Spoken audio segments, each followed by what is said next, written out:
Priyanka Gandhi corona positive हो गई है। दूसरी बार कोरोना पॉजिटिव हुई है प्रियंका गांधी।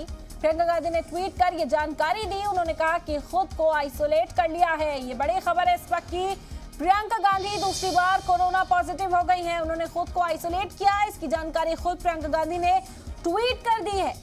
यह हम खबर प्रियंका गांधी से जुड़ी आप तक पहुंचा रहे हैं। दूसरी बार कोरोना पॉजिटिव हो गई है प्रियंका गांधी। उन्होंने ट्विटर के जरिए ये जानकारी साझा की।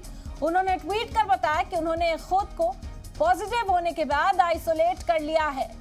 बता दें कि इससे पहले भी जब सोनिया गांधी की रिपोर्ट पॉजिटिव आई थी, उस दौरान प्रियंका गांधी ने अपना टेस्ट कराया था और उनकी कोविड रिपोर्ट पॉजिटिव आई थी। और अब दूसरी बार कोरोना पॉजिटिव हो गई हैं प्रियंका गांधी। ट्वीट कर उन्होंने जानकारी दी और खुद को आइसोलेट करने की बात भी उन्होंने सामने रखी। इसी के साथ जो और लोग उनके राब्ते में हैं उनसे भी अलर्ट रहने की अपील की है। तो कोरोना पॉजिटिव हुई है प्रियंका गांधी। दूसरी बार उनकी कोविड रिपोर्ट पॉजिटिव आई है। बता दें कि ट्विटर पर उन्होंने ये जानकारी साझा की। उन्होंने बताया कि उन्होंने खुद को आइसोलेट कर लिया है।